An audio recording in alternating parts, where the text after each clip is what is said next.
if you open, is it up there now? Deuteronomy 10 from verse 12. Yeah? From verse 12. So let's all just read the first few verses again. So now, O Israel, what does the Lord your God require of you? Only to fear the Lord your God, to walk in all his ways, to love him, to serve the Lord your God with all your heart and with all your soul, and to keep the commandments of the Lord your God and his decrees that I am commanding you today for your own well-being. Although heaven and the heaven of heavens belong to the Lord your God, the earth with all that is in it, yet the Lord set his heart in love on your ancestors alone, and chose you, their descendants after them, out of all the peoples as it is today. Circumcise then the foreskin of your heart, and do not be stubborn any longer.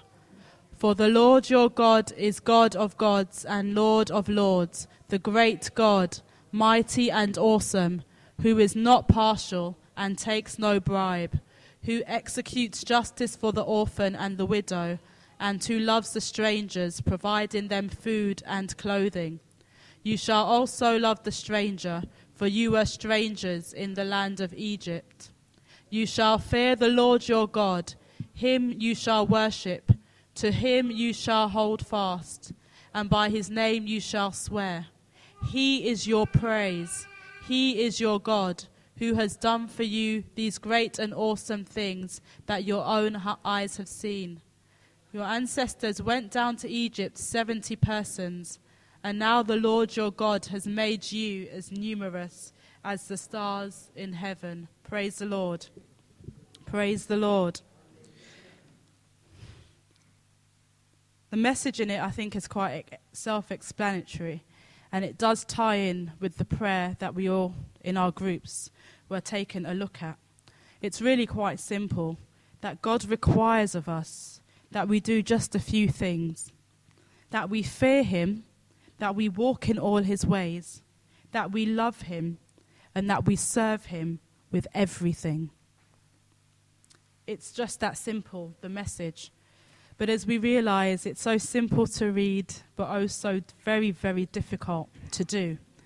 And in the vigil on Friday, when Prophetess Elliot was ministering, I was really pleased with the way that she, with where she started from.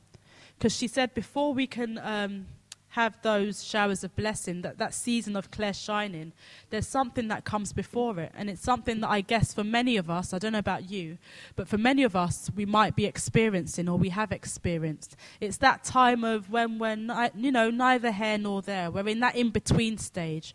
We're in that stage whereby we find it so difficult to love him, to fear him, to serve him, to walk in his ways with all. So we might perhaps love him. We do have an affection for God in our hearts. We do try to fear him. We do observe, a fair share of what he tells us. But we might be struggling with the all. And remember, the fearful thing about God when she was going through the scriptures was how he started off with the fig tree. I think it was in the book of Habakkuk. And then she then went to the book of Matthew.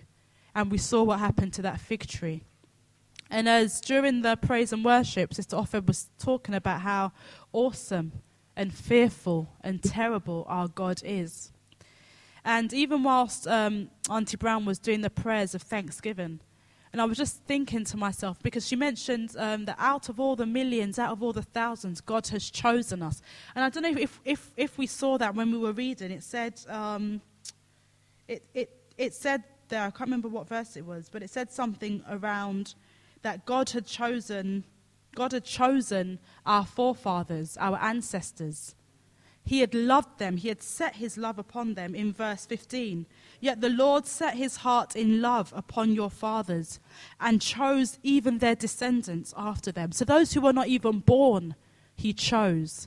Many, many hundreds of thousands of years ago, he chose us out of all the millions. And when we look around us and we do see the world that we live in, And people don't have every right to ask, but even as Sister Elizabeth's exhortation was saying, people ask, but where is God? But where is God? We see most of the world is suffering. Not even a small part. Most of our world is in real crisis. Africa is full of, political upheaval, famine. People are going hungry. There's droughts. Then forget about Pakistan, Haiti, wars. I mean, most of the world is suffering. Most of the world is in poverty. But we look at ourselves and we see, as he said here, I called your fathers, I set my love on your fathers, and I chose you. That's what he's saying in effect, because we are the descendants of our ancestors. He has chosen us. He has loved us so much. But he does require of us so much as well.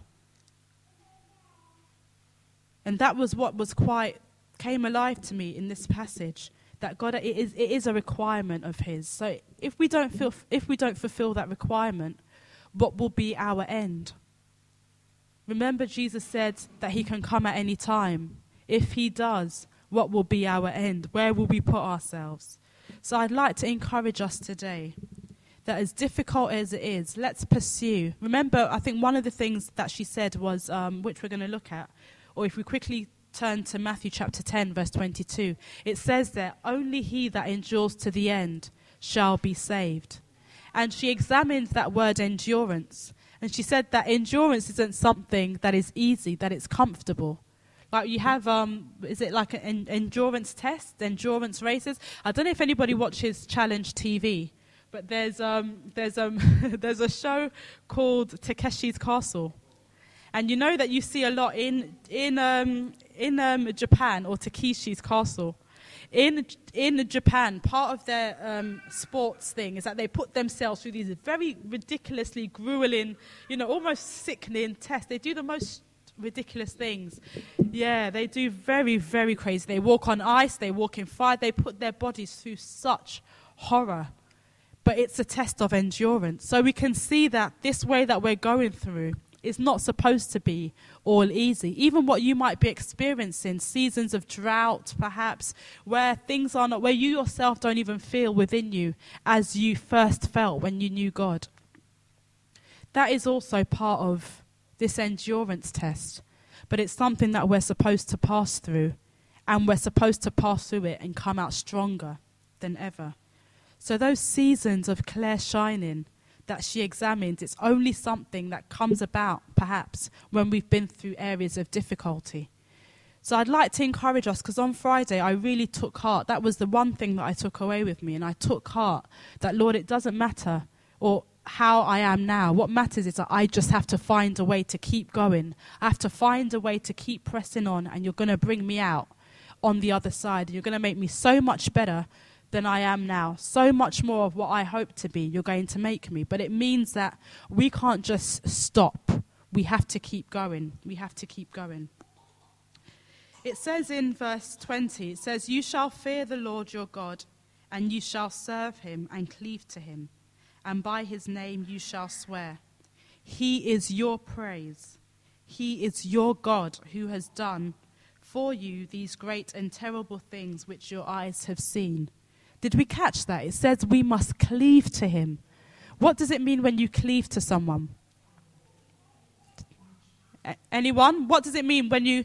Sister Janelle, come and cleave to me.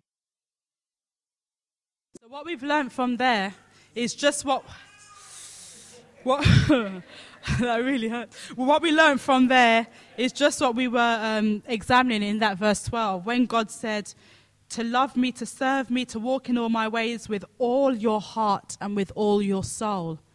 The way that, who cleaved first? All right, Janelle didn't quite hold because she was a bit scared and didn't understand. But when Emmanuel came